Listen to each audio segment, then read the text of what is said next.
திருக்குறளை தேசிய நூலாக அறிவிக்க வேண்டும் என நிதி ஆயோக் கூட்டத்தில் முதலமைச்சர் வலியுறுத்தியிருக்கிறார். விரிவான விவரங்களோடு இணைகிறார் எமது செய்தியாளர் ராஜகுமரன். முழு விவரங்கள். பிரதமர் நரேந்திர மோடி தலைமையில் நடைபெற்ற நிதி ஆயோக் கூட்டத்திலே தமிழ்நாட்டினுடைய முதலமைச்சராக முதல் முறை பங்கேற்றிருக்கக்கூடிய தமிழக முதலமைச்சர் விஜய் பல்வேறு முக்கியத்துவம் வாய்ந்த திட்டங்களை தமிழகத்திற்கு நடைமுறைப்படுத்தி தர வேண்டும் என்று கோரிக்கை விடுத்திருக்கின்றார். முக்கியமாக உட்கட்டமைப்பு சார்ந்த, மருத்துவம், கல்வி சார்ந்த பல்வேறு கோரிக்கைகளை பிரதமருக்கு முன்பாக முன்வைத்திருக்கக்கூடிய தமிழக முதலமைச்சர் ஒத்துழைப்போடு மத்திய அரசோடு இணக்கமாக செயல்படுவதற்கு தமிழக அரசு தயாராக இருப்பதாகவும் பிரதமரிடம் உறுதிபட தெரிவித்திருக்கின்றார்.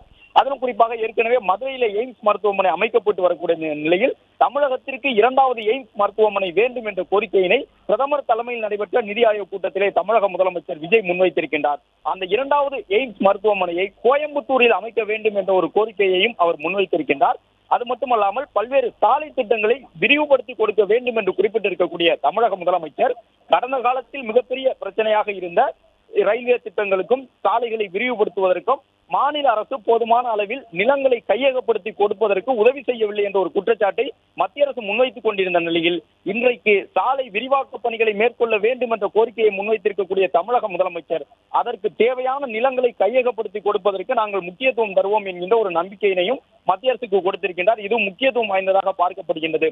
அந்த அடிப்படையிலே செங்கல்பட்டிலிருந்து திருச்சி வரை இருக்கக்கூடிய 4 வழிச்சாலையை, சென்னை முதல் செல்லக்கூடிய திருச்சி வரையிலான அந்த சாலையை செங்கல்பட்டிலிருந்து திருச்சிராப்பள்ளி வரை 6 வழிச்சாலையாக மேம்படுத்த வேண்டும் என்ற ஒரு கோரிக்கையினை பிரதமருக்கு முன்பாக இன்றைக்கு தமிழக முதலமைச்சர் முன்வைத்திருக்கின்றார். அது மட்டுமல்லாமல் திருச்சிராப்பள்ளியினுடைய பஞ்சப்பூர் புதிய பேருந்து நிலையம் அமைந்திருக்கக்கூடிய திருச்சி பஞ்சப்பூரிலிருந்து ஜீயபுரம் வழியாக கரூர் வரை அந்த பகுதியில் இருக்கக்கூடிய ஜீயபுரம், பெட்டவாய்த்தலை, குளித்தலை உள்ளிட்ட பகுதியில் எல்லாம் அதிக விபத்துகள் நடைபெறுகின்றன, சாலை குறுகலாக இருக்கின்றது என்ற கோரிக்கையினை மக்கள் முன்வைத்துக் கொண்டிருக்கக்கூடிய நிலையில் அந்த தேசிய நெடுஞ்சாலையை 6 வழிச்சாலையாக விரிவுபடுத்தி தர வேண்டும், திருச்சி பஞ்சப்பூர் ஜீயபுரம் வழித்தடத்தில் கரூர் வரை என்ற ஒரு கோரிக்கையை முன்வைத்திருக்கின்றார். அது மட்டுமல்லாமல் கரூரில் இருந்து கோயம்புத்தூர் வரை 6 வழிச்சாலையாக அந்த சாலை மேம்படுத்தப்பட வேண்டும் என்றும் பிரதமரிடம் இன்றைக்கு நிதி ஆயோக் கூட்டத்தின் மூலமாக தமிழக முதலமைச்சர் விஜய் வலியுறுத்தி இருக்கின்றார். மேலும் மாதவரத்தில் இருந்து சோழவரம் இடையே இருக்கக்கூடிய அந்த உயர்த்தப்பட்ட வழித்தடத்தை உருவாக்கி கொடுக்க வேண்டும். மாதவரம் முதல் சோழவரம் வரை உயர்த்தப்பட்ட ஒரு வழித்தடம் தேவை என்கின்ற கோரிக்கையை முன்வைத்திருக்கக்கூடிய தமிழக முதலமைச்சர் சென்னை முதல் கன்னியாகுமரி வரை அதிவேக ரயில் வழித்தடம் தேவை என்றும் குறிப்பிட்டிருக்கின்றார். அது மட்டுமல்லாமல் ஒகேனக்கல் 3ஆம் கட்ட குடிநீர் திட்டம் தேவை என்பதையும் எடுத்து கூறியிருக்கின்றார். கிட்டத்தட்ட அந்த திட்டத்திற்காக 2283 கோடி அளவிலான உறுதியளிக்கப்பட்ட மத்திய அரசினுடைய நிதி உதவியை வழங்க வேண்டும் என்று கோரிக்கையை முன்வைத்திருக்கின்றார் தமிழக முதலமைச்சர். ஒகேனக்கல் 3ஆம் கட்ட கூட்டு குடிநீர் திட்டத்திற்கான நிதி வழங்கப்பட வேண்டும். நிதி பொறுப்புணர்வு, சமூக முன்னேற்றம், மக்கள் தொகை நிலை நிறுத்தல் ஆகியவற்றில் சிறப்பாக செயல்பட்ட மாநிலங்கள் உரிய அங்கீகாரத்தையும் போதுமான ஆதரவையும் பெற வேண்டும்.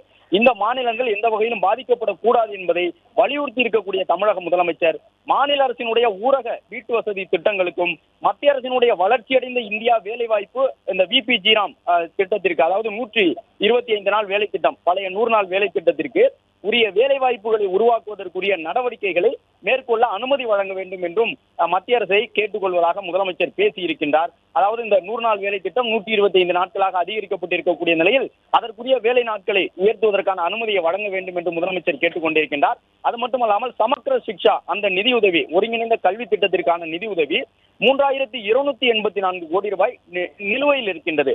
எந்த நிபந்தனைகளும் இல்லாமல் தமிழகத்திற்கு மத்திய அரசு சமக்ர சிக்ஷா அந்த நிதி உதவியான 3284 கோடி ரூபாய் நிதியை கல்விக் கொள்கையை செயல்படுத்த வேண்டும் என்றோ, அதாவது புதிய கல்விக் கொள்கையை செயல்படுத்த வேண்டும் என்றோ, மும்மொழி கொள்கையை ஏற்றுக்கொள்ள வேண்டும் என்றோ எந்த வற்புறுத்தலும் இல்லாமல் மத்திய அரசு உடனடியாக தமிழகத்திற்கு வழங்க வேண்டும் என்று வலியுறுத்தி இருக்கக்கூடிய முதலமைச்சர் நவீன இந்தியாவினுடைய மதச்சார்பற்ற விழுமியங்களுக்கு தனித்துவமாக விளங்கக்கூடிய திருக்குறளை தேசிய இலக்கியமாக அறிவிக்க வேண்டும் என்றும் ஒரு முக்கியமான கோரிக்கையை முன்வைத்திருக்கின்றார். அதாவது தமிழகத்தினுடைய வளர்ச்சி சார்ந்து, கல்வி சார்ந்து, சுகாதாரம் சார்ந்த கட்டமைப்புகளை சார்ந்து பல்வேறு கோரிக்கைகளை முன்வைத்திருக்கக்கூடிய தமிழக முதலமைச்சர் தமிழகத்தினுடைய தமிழர்களுடைய பாரம்பரிய நூலாக, ஒரு பொது உடைமை நூலாக பார்க்கப்படக்கூடிய திருக்குறள் சார்ந்தும் இலக்கியம் சார்ந்தும் ஒரு கோரிக்கையினை பிரதமருக்கு முன்பாக முன்வைத்து தன்னுடைய பேச்சை நிறைவு செய்திருக்கின்றார் என்பதை பார்க்க முடிகின்றது.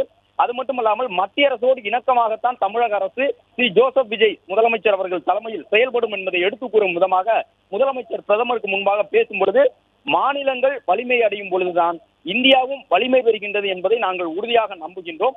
கூட்டாண்மை, ஒருவருக்கு ஒருவர் மதித்தல், பொறுப்புணர்வை பகிர்ந்து கொள்ளுதல் உள்ளிட்டவற்றின் மூலமாக அனைவரும் இணைந்து வளமான ஒரு நிலையான இந்தியாவை உருவாக்க முடியும். தமிழ்நாட்டு மக்களுடைய விருப்பங்களை எடுத்து உரைப்பதற்கான ஒரு வாய்ப்பாக இதை நான் பயன்படுத்துகின்றேன் என்று தன்னுடைய உரையை நிறைவு செய்தார். அதாவது மத்திய அரசோடு இணக்கமாக செயல்படுவதற்கு நாங்கள் தயாராக இருக்கின்றோம். மத்திய அரசு கேட்கக்கூடிய அந்த சாலை விரிவாக்கம், ரயில்வே திட்டங்கள் உள்ளிட்டவற்றுக்கான நிலங்களை கையகப்படுத்தி கொடுப்பதற்கு நாங்கள் தயாராக இருக்கின்றோம் என்பதையும் எடுத்து கூறியிருக்கின்றார். அது மட்டுமல்லாமல் தமிழ்நாட்டினுடைய நீண்ட கடற்கரை பகுதி 1076 கிலோமீட்டர் நீளம் கொண்டதாக இருக்கின்றது.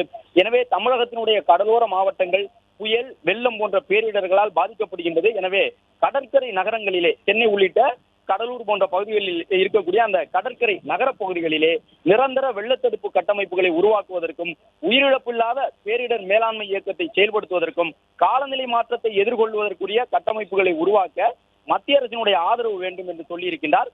அது மட்டுமல்லாமல் குலசேகரப்பட்டினத்தில் இந்திய விண்வெளித்துறையுடன் இணைந்து நிறுவப்பட்டுள்ள விண்வெளி உற்பத்தி மையத்தை தேசிய விண்வெளி உற்பத்தி மையமாக அறிவிக்க வேண்டும் என்று இந்திய அரசினுடைய கவனத்தையும் ஈர்க்கின்றோம் என்று தெரிவித்திருக்கின்றார். அதன் மூலமாக, அதாவது குலசேகரப்பட்டினத்தில் அமைக்கப்பட்டிருக்கக்கூடிய விண்வெளி உற்பத்தி மையத்தை தேசிய அளவிலான ஒரு மையமாக மாற்றுவதன் மூலமாக உந்துபொருள் முதல் ஏவு வாகனங்கள் தயாரிப்பு வரை முழுமையான உற்பத்தி திறன் உருவாக்கி உலக விண்வெளி பொருளாதாரத்தில் இந்தியா முக்கிய பங்காற்றும் என்று தூத்துக்குடியினுடைய குலசேகரப்பட்டினத்தை மையமாக வைத்து தன்னுடைய கோரிக்கையையும் முதலமைச்சர் குறிப்பிட்டு சொல்லியிருக்கின்றார்.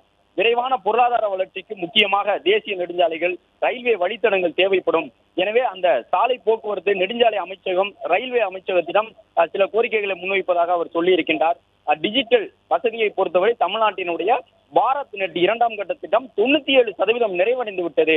எஞ்சிய கடைசி கட்ட இணைப்பு சவால்களை தீர்த்து அனைத்து கிராம பஞ்சாயத்துகளுக்கும் இணைய இணைப்புகள் கிடைப்பதை உறுதி செய்ய மத்திய அரசினுடைய ஆதரவு தேவை என்று குறிப்பிட்டிருக்கக்கூடிய முதலமைச்சர், அது மட்டுமல்லாமல் பெண்களுடைய பாதுகாப்பு தொடர்பாகவும் சில கோரிக்கைகளை முன்வைத்திருக்கின்றார். இந்தியாவிலே தொழிற்சாலைகளில் பணிபுரியக்கூடிய பெண்களில் 42 விழுக்காடு பெண்கள் தமிழ்நாட்டில் இருக்கின்றார்கள். பெண்களுடைய பாதுகாப்பை வலுப்படுத்தும் நோக்கில் சிறப்பு பெண்கள் பாதுகாப்பு படைப்பிரிவு, விரிவாக்கப்பட்ட கண்காணிப்பு கேமரா வலைப்பின்னல், கட்டுப்பாட்டு மையங்கள் உள்ளிட்டவற்றை அமைக்க வேண்டும் என்று மத்திய அரசையும் முதலமைச்சர் வலியுறுத்தி இருக்கின்றார். பெண்களுடைய பாதுகாப்புக்காக தொழில்நுட்பம் சார்ந்த காவலர் பணிகள் விரைவான நடவடிக்கைகளுக்காக தமிழகத்திலே சிங்கப்பெண் சிறப்பு அதிரடிப்படை தொடங்கப்பட்டுள்ளதையும் எடுத்துக் கூறியுள்ளார்.